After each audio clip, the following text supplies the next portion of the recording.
Shri Osho, Rajneesh, heart attack से इनकी मृत्यु हुई। दिल का दौरा पड़ा, हार्ट अटैक जिसको बोलते हैं, हार्ट अटैक। अरे भगतों की अगर ऐसे मौत होगी, भक्ति करते करते अगर ऐसी मृत्यु प्राप्त करना है तो कौन करेगा भक्ति। महर्षि अरविंद, इनकी जेल में हत्या कर दी गई। कहां चला गया था भगवान? क्यों भक्ति कर रहे थे ये? क्यों पाठ आरती और वो मंत्र जाप किया करते थे? क्या वो भगवान बहरा है, वो अंधा है? क्या उस भगवान को ये नहीं पता चल पाया कि मेरे भगत के लोग हत्या करने वाले हैं? अरे भगवान मुसीबत में तो काम आता है, इसीलिए तो भगवान की पूजा की जाती है। और मुसीबत के समय भी यदि भगवान आंख बंद करके बैठा रहे तो भाई वो भगवान नकली है, आपकी भक्ति नकली है, आपका गुरु नकली है। इनकी जेल में हत्या हुई। स्वामी प्रभुपाद, इनको जहर दे के मारा गया। इन्होंने खुद डॉक्टर के सामने अपना बयान दिया, इन्होंने स्वीकार किया कि मुझे जहर दिया गया है। अब इतने बड़े संत की भी अगर जहर से मृत्यु हो रही है तो कहां थे वो भगवान? सो रहे थे क्या जिनकी भक्ति कर रहे थे? लेकिन क्या करें, इनके खुद के भगवान की पैर में जहरीला तीर लगने से मौत हुई। ये जिसकी भक्ति जो है वो किया करते थे श्री कृष्ण जी की, तो श्री कृष्ण जी के तो खुद पैर में जहरीला तीर लगने से मृत्यु हुई थी, तो भगत को कहां से बचा देंगे वो? वीडियो पूरा देखना, समझ में आ जाएगा भक्ति और भगवान के विषय में। और अगर अपना भला चाहते हो ना तो उस परमपिता परमेश्वर की भक्ति करो जो अपने भगत को फूल जितनी चोट भी नहीं लगने देता, फूल जितनी, अगर उसकी मर्यादा में रहोगे तो। और उस पूर्ण परमेश्वर की भक्ति केवल संत रामपाल जी के पास है, धरती में और किसी के पास नहीं है।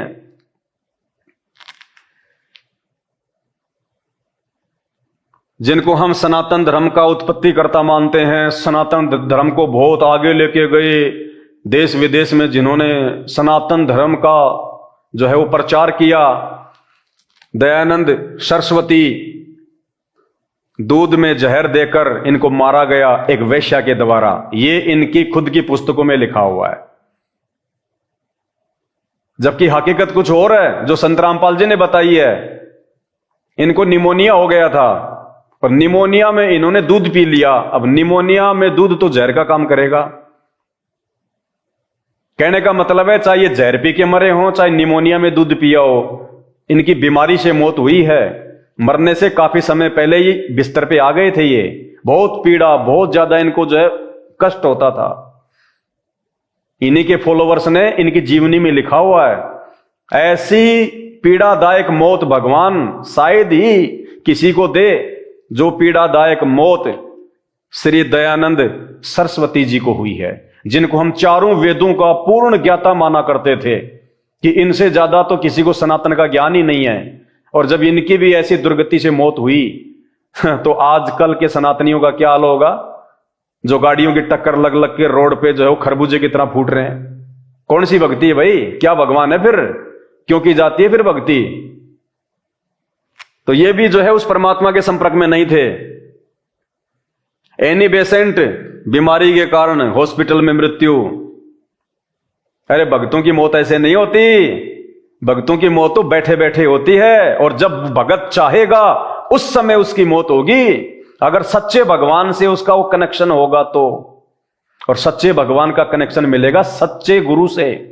और सच्चा गुरु सिर्फ संत रामपाल जी को छोड़ के वर्तमान में इस पूरी धरती पे नहीं है, तभी तो ये दुर्गतियां हो रही है इनकी।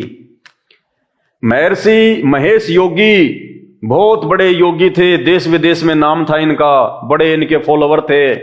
किडनी फेल, गुर्दे खराब। बताइए, इन जैसे महापुरुषों की ऐसी दुर्गति हुई है, इनके भक्तों की क्या होगी? वर्तमान के आम व्यक्ति तो ऐसी भक्ति नहीं कर सकते, उनका क्या होगा? विचार करो। सत्य साई बाबा, बीमारी से मौत। स्वामी राम तीर्थ जी, गंगा नदी में डूब के मरना। लोग कह देते हैं समाधि ले ली, समाधि ले ली। तुम ले लो ना समाधि। गंगा नदी में डूब के इनकी मृत्यु हुई है। कहां है भक्ति और भगवान? इसीलिए तो दुनिया नास्तिक होती जा रही है कि इन जैसे महापुरुषों की ऐसी दुर्गतियां हुई हैं। तो हमारा तो होगा ही क्या, हम तो इनके जैसी भक्ति नहीं कर सकते। लेकिन भक्ति का तरीका कुछ और है।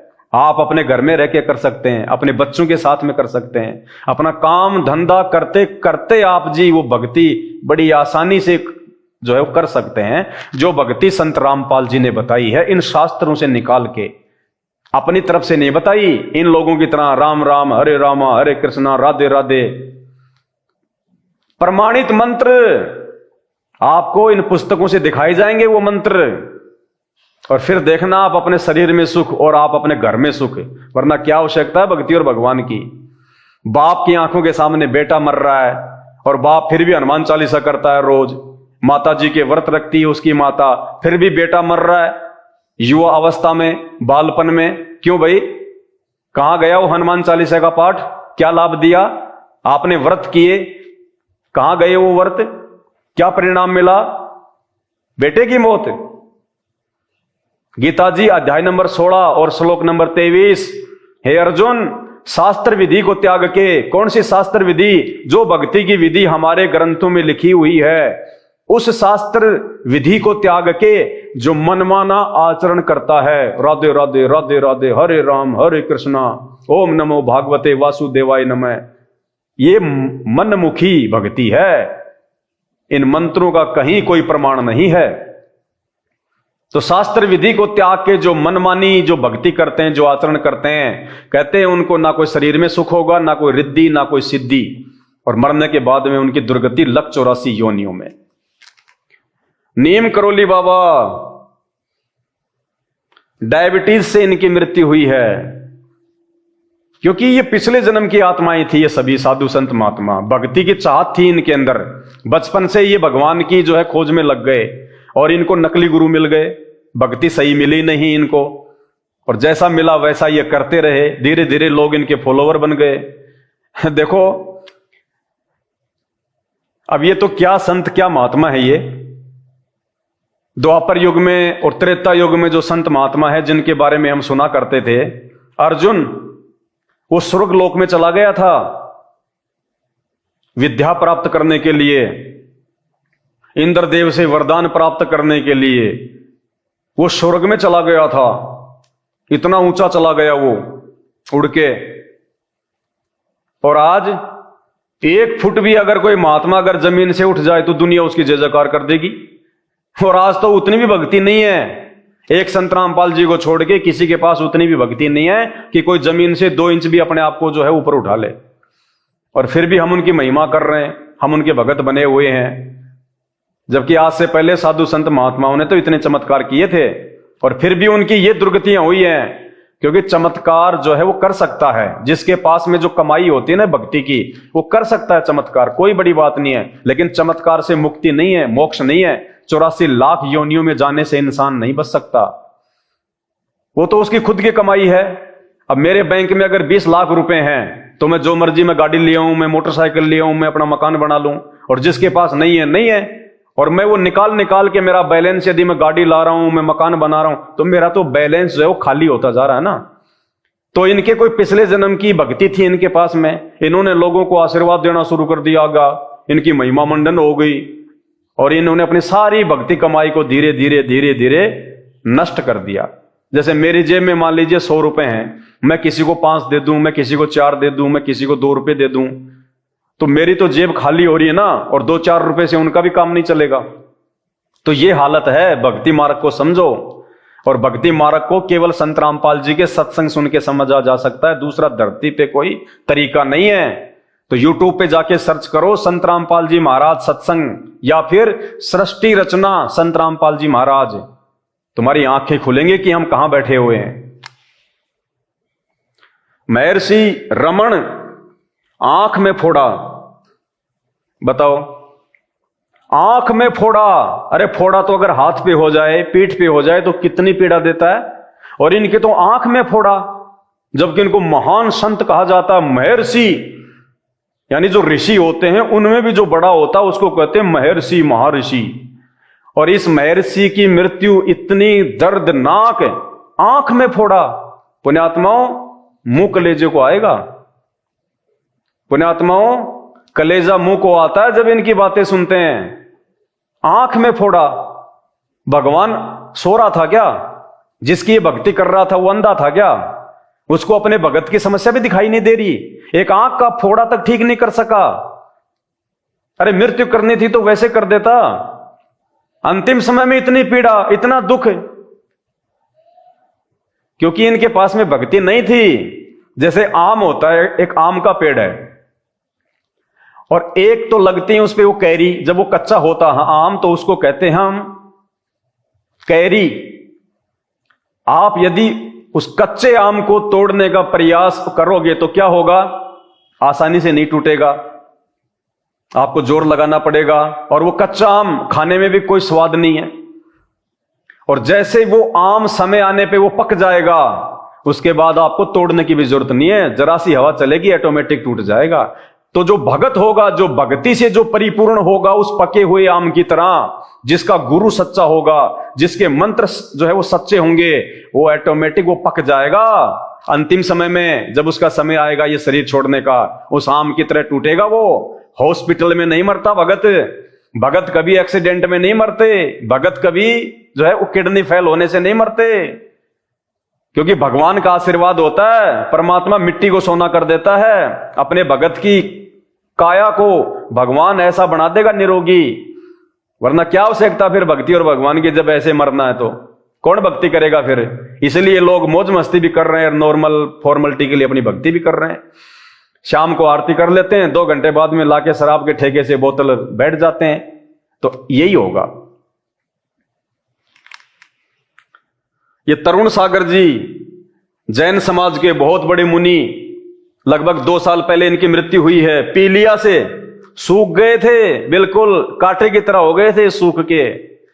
ऐसी भयंकर बीमारी से और ऐसे जो है वो तड़प तड़प के इनकी मौत हुई है। कहां है भक्ति? चारों धर्मों में सर्वश्रेष्ठ भक्ति केवल संत रामपाल जी के पास में है। अगर मुसलमान भाइयों को भी मोक्ष चाहिए, हिंदुओं को चाहिए, जैनियों को चाहिए, बौद्ध को चाहिए, ईसाई को चाहिए, क्योंकि परमात्मा सबका एक है। हमने अपनी अज्ञानता से उसको बांट रखा है।